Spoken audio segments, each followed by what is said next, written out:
welcome or welcome back to Novel Idea. My name is Dia, and today I have some June reading plans for you and a little birthday book haul.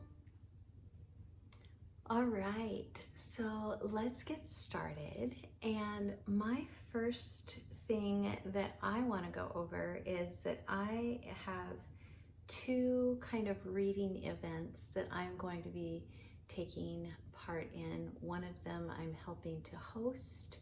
And so the first one is Summer Book Bingo. I don't know if you can see that, it's pretty washed out.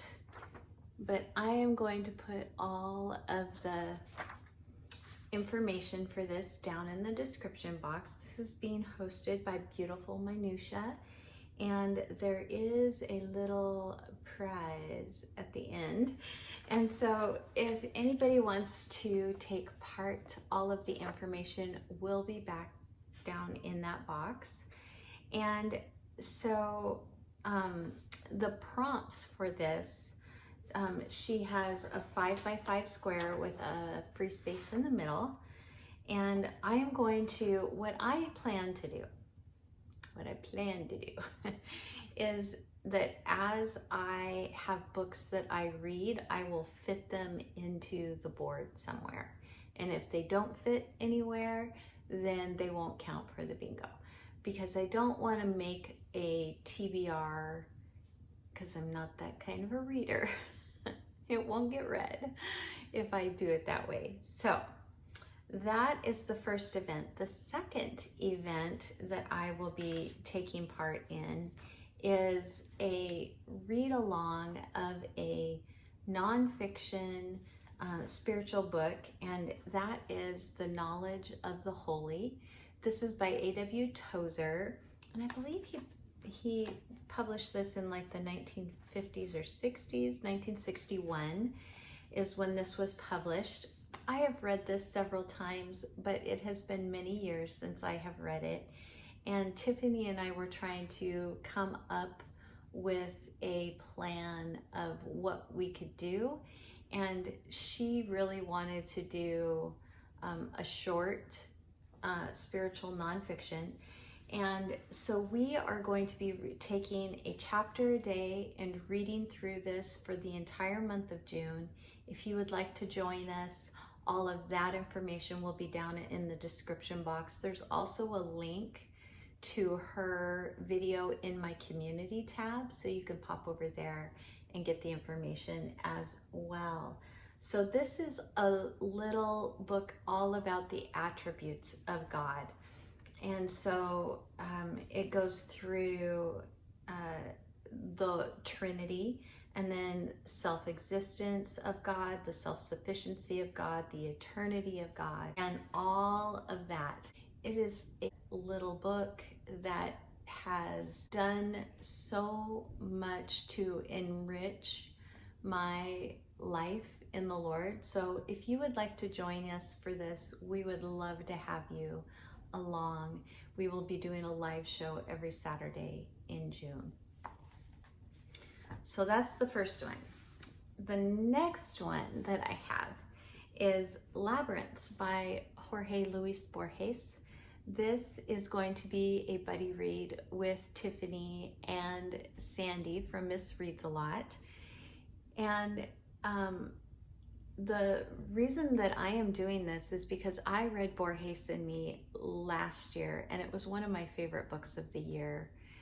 And I had read this in handouts when I was in school, but I haven't read it since.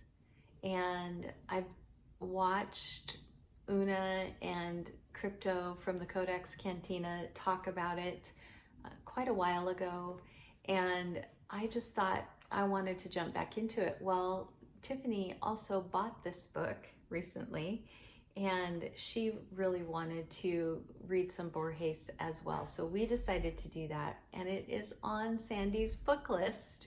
And so she asked if she could join in. And so yes, We are all reading this together, and we're very excited to get into it. I don't think any of us feel smart enough to really understand Borges on our own.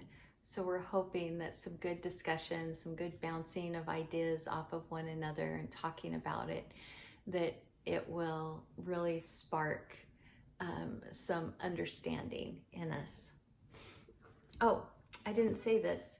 So this is going to count for my nonfiction on my bingo board, and this is going to count for one-word title on my bingo board.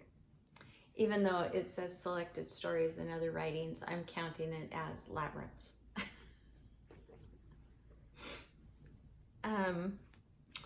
And then there was a summer camp box on the board, on the bingo board.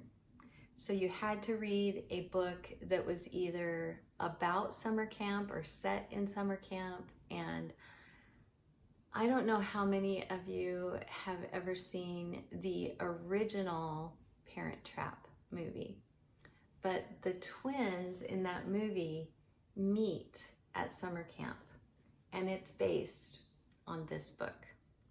This is Lisa and Lottie, and let me show you the inside here. It's really adorable. And this is an old library copy, and it is by Erich Kastner and is translated from the German by Cyrus Brooks.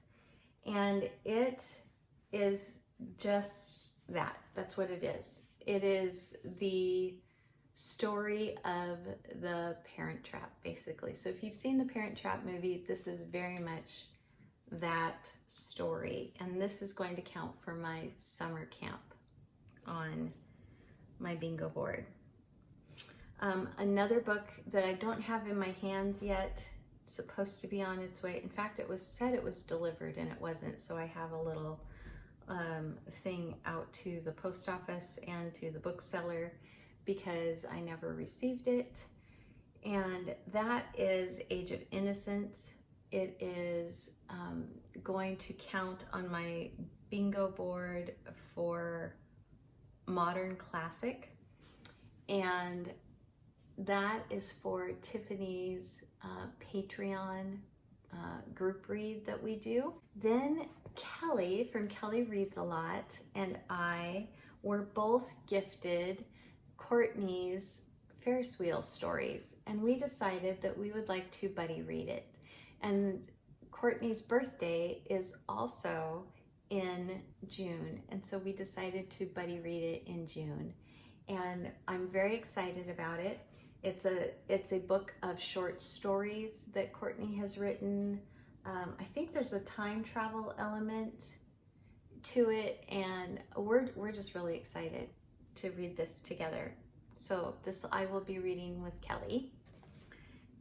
And did I tell you what that one was for? There's a square on the bingo board that is author's birthday in the summer, and this counts for that. And then graphic novel is another square on the bingo board, and I have been wanting to read a certain graphic novel for quite a while. I believe that it was Lindy from Lindy's Magpie Reads that told me about this. I'm not positive. So if one of you was the one that told me about this and it wasn't Lindy, I'm sorry. But I think it was Lindy. And that is Sprite and the Gardener. And this is by Abrego and Joe Whitt. And is illustrated by Abrego as well.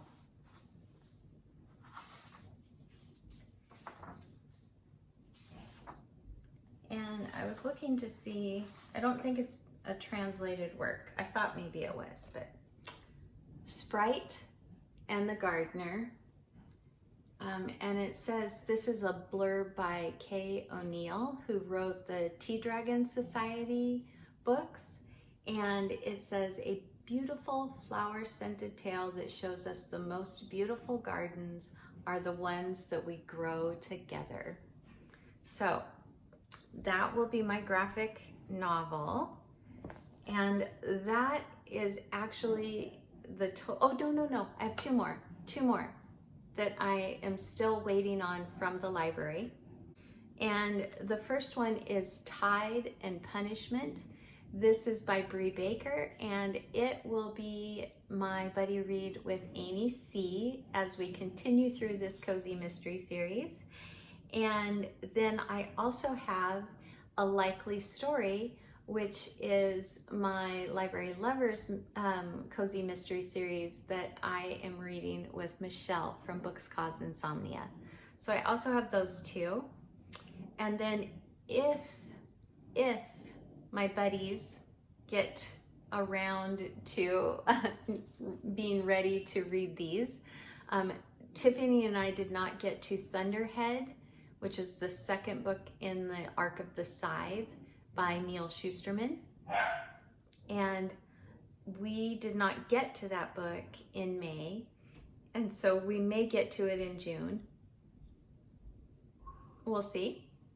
And then the other one is Beasts of Tarzan, and Dave and I were supposed to read that, but I think that he's been pretty wrapped up in horror and mayhem, and so we have not gotten to that book yet either.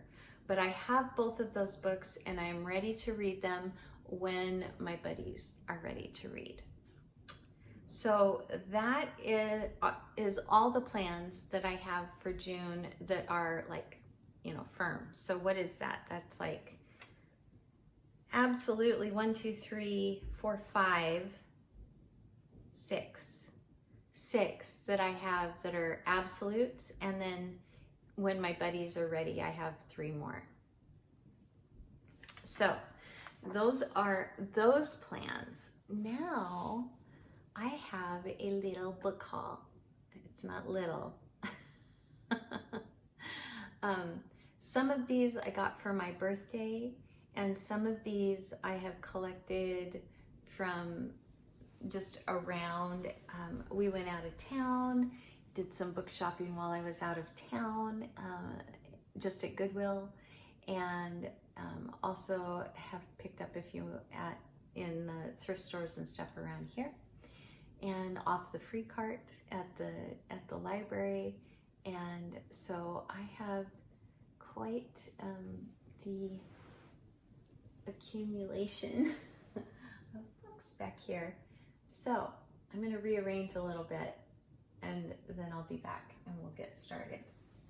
All right, here we go. Are you ready? So the first book I picked up is just a little mass market paperback from Bantam Books.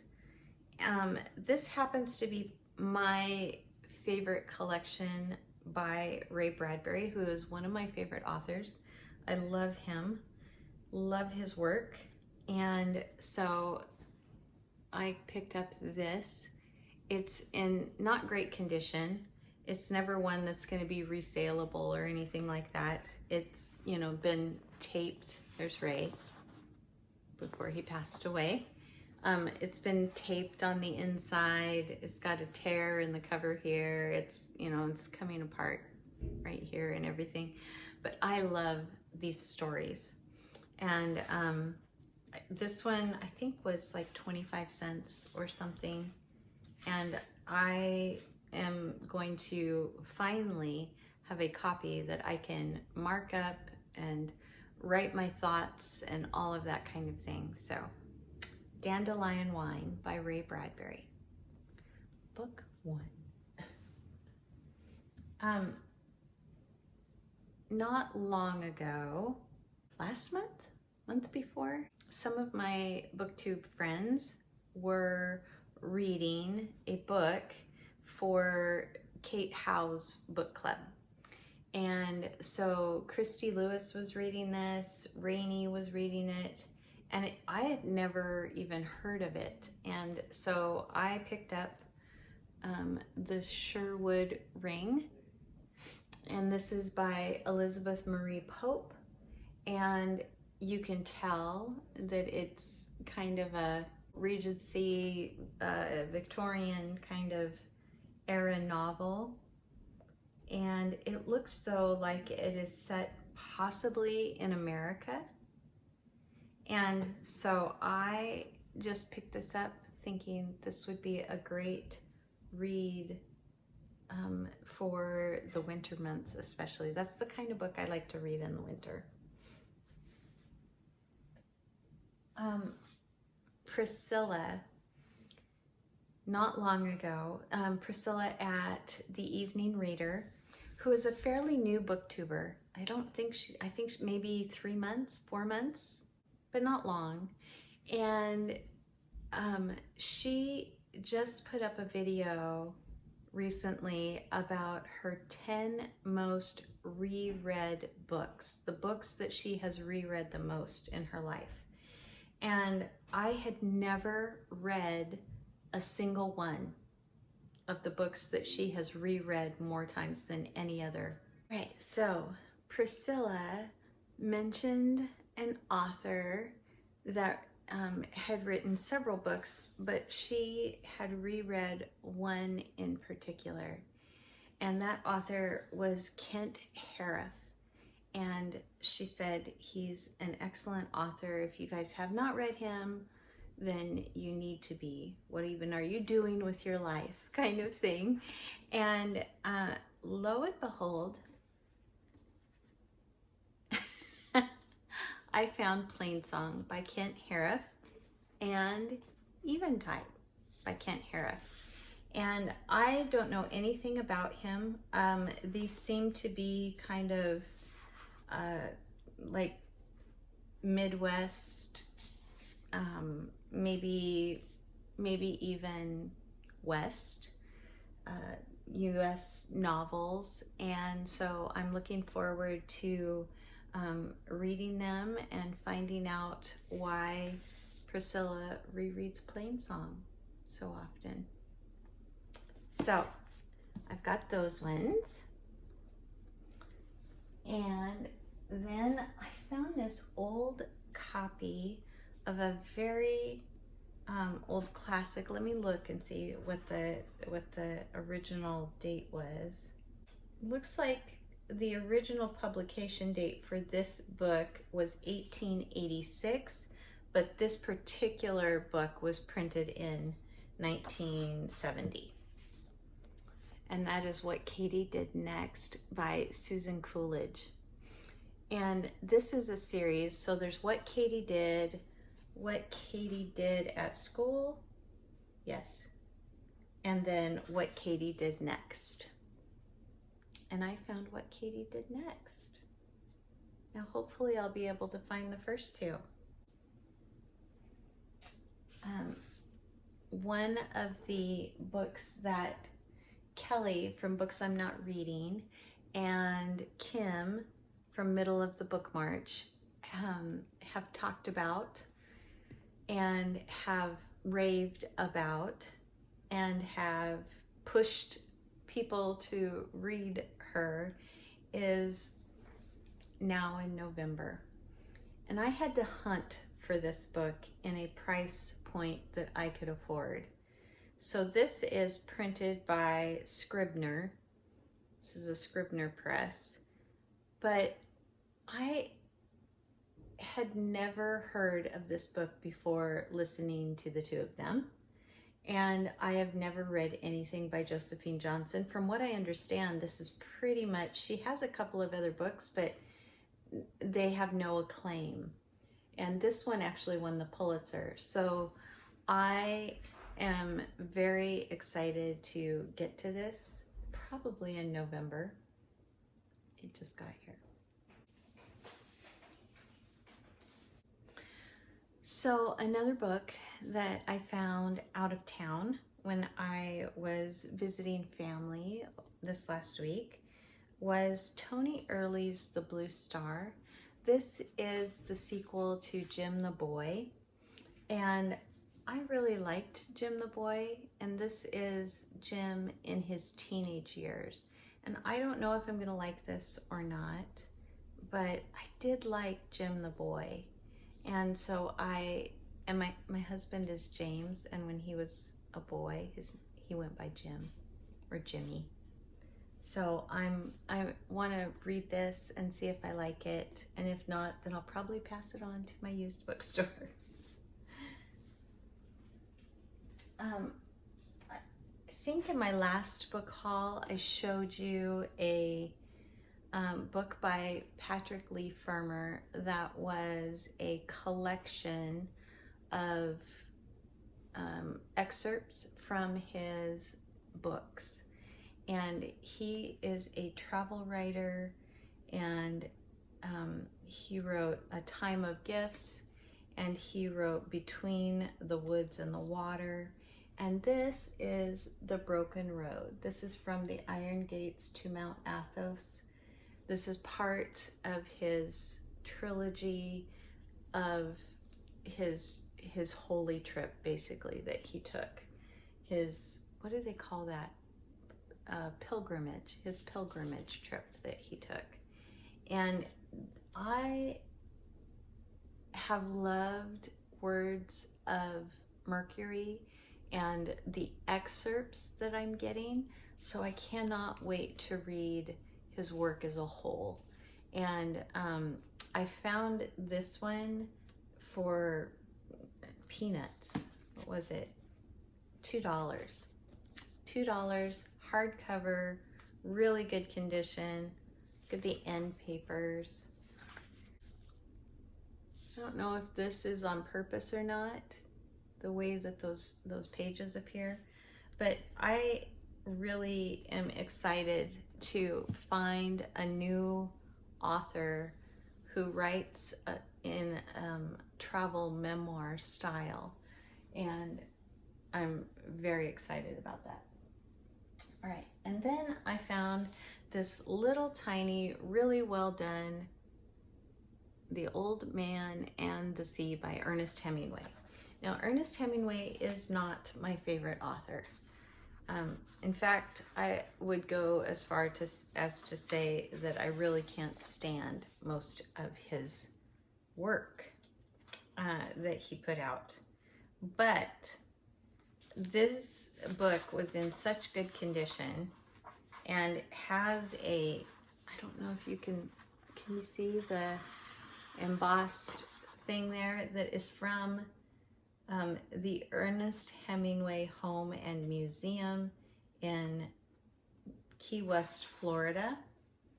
And it's such a beautiful book that I wanted to pick it up just simply to give to my used bookstore. I think my used bookstore will want to have it and give me some credit for it. So I'm only taking that to the used bookstore. I collect children's Christmas books, and this one just absolutely thrilled me. I love Tasha Tudor's artwork, and this is The Christmas Cat and is by Effner Tudor Holmes, and I think that Effner is probably related to Tasha somehow, but I don't know how. And Tasha illustrated the story, and it's just typical Tasha Tudor illustrations. They're just absolutely gorgeous. So I have a children's Christmas book to add to my collection. And this one is probably one of my all-time favorite children's stories. I just love it. That is A Sick Day for Amos McGee. And this is written by Philip Stead and illustrated by Aaron Stead. And it is about a zookeeper who takes care of and loves all of the animals at the zoo. He takes really good care of them. But one day he doesn't show up for work, and it's because he's sick. And so all the animals in the zoo come to take care of Amos McGee for a day. Moving on. I've spoken about this book a couple of times. I read this before I was on BookTube, but that is The Paper Menagerie by King Liu. And this is short stories. This is the only work by Ken Liu I have read, and I love the short stories in this collection. Books do not make me cry, but this is about the closest that I have ever come to crying. So if books make you cry, I have a feeling that you are going to be sobbing with the titular story in this book in particular.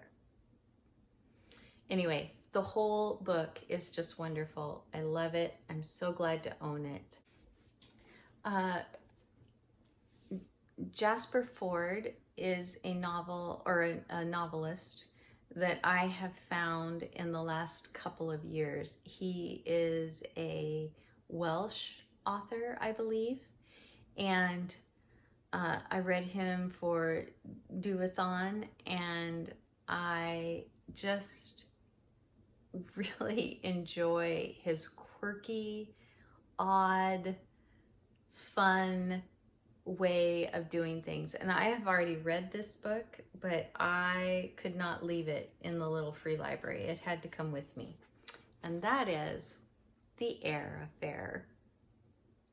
So this is, I'm going to just read you what it says on the front because it's worth it. The Air Affair combines elements of Monty Python, Harry Potter, Stephen Hawking, and Buffy the Vampire Slayer. That tells you just exactly how quirky he is. He's just wonderful. So I really like this book, and I'm very glad to own it.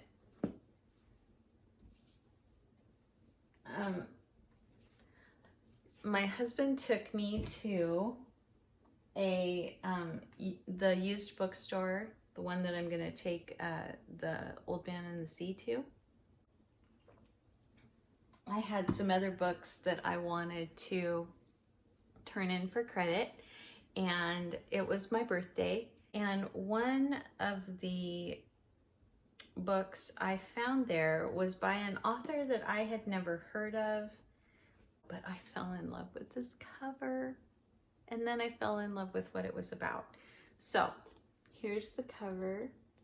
This is by, I'm going to say, Tyra Ferre Bjorn, and it's The Home Has a Heart, but she has also written This Is My Life, Dear Papa, Mama's Way, Once Upon a Christmas Time, Papa's Daughter, and Papa's Wife.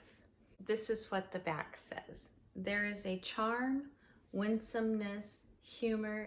There is compassion, naivete, homespun wisdom packaged together in these bright stories, full of chuckles and crowded with laughs, from Lapland to America, generation to generation.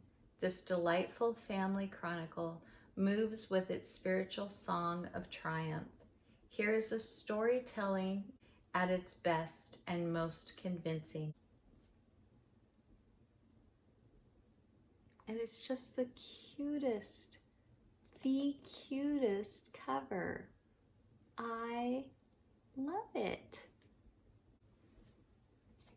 I found a copy of Oscar Wilde's The Importance of Being Earnest, or Ernst. And I just am thrilled. I love this play. This is adapted into a novel form by Charles Osborne, and I am looking forward to reading this play as a novel. I can see that it would make a good novel, so it's fun that somebody actually turned it into that. And so I'll report back. I think I told you a while ago in one of the book hauls that I have done that when I hauled Foucault's Pendulum by Umberto Eco, that I had also bought Baldolino. But Baldolino was, the copy that they sent me got mangled in the mail, and I didn't feel that that was my fault, and so I contacted them, and they sent me another one that also got mangled in the mail, and so I was still waiting for it. They finally sent me one that wasn't mangled, and so this is Baldolino by Umberto Eco. And Eco is someone who I have read one book by. I liked The Name of the Rose. I didn't love it. I did like it, and I want to read more by him just to find out if I like him better at the age that I am now, and if I think that he is someone that I would like to read quite a lot more from, because he's got several things out there. So I have Baldolino. I also found for free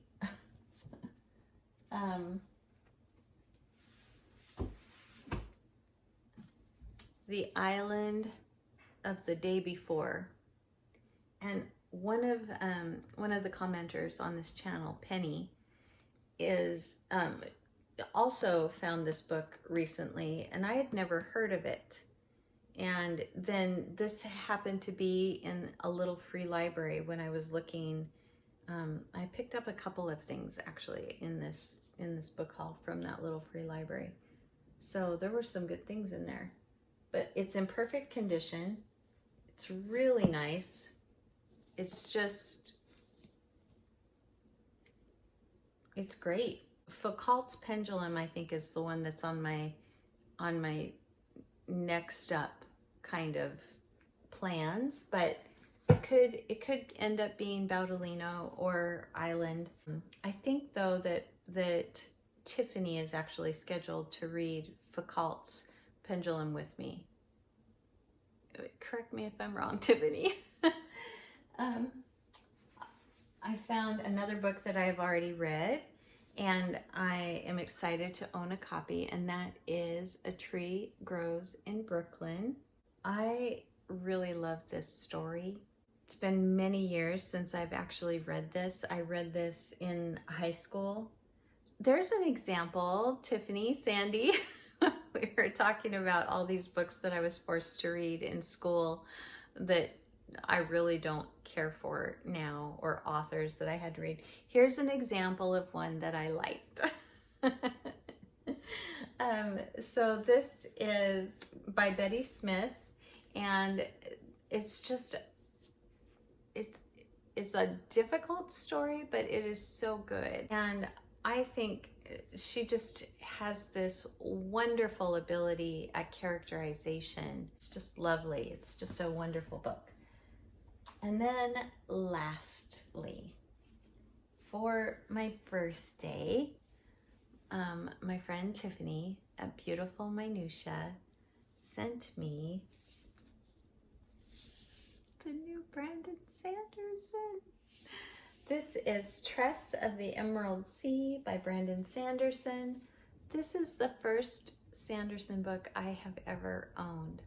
I've read just about everything, but I've never owned a Sanderson book. And I feel so privileged and I feel so blessed. So Tiffany sent this to me for my birthday. So thank you, Tiffany. I love it. It has the most beautiful end papers in it. Show you those up close. This will be in a project that I am doing coming up in August. So that's that one. And I think that is everything, you guys, as if that's not enough. So thanks for hanging out with me today. Did you see any books that you want to read? And will any of you be joining me and Tiffany and Krista from Books and Jams? That's the other host with our Knowledge of the Holy read along for the month of June. So if you are joining us for that, I would love to know. And are any of you taking place in Summer Book Bingo? Because it's such a great, I love it because it makes me like read widely and think about things and how things would fit, and it just keeps me reading throughout the summer in a varied kind of manner. And so I hope that some of you will be joining us for that as well. Let me know if there are any books here that you think you would like to read with me, and I will see you in the next video. Thanks, everybody. Have a great rest of your day. Bye.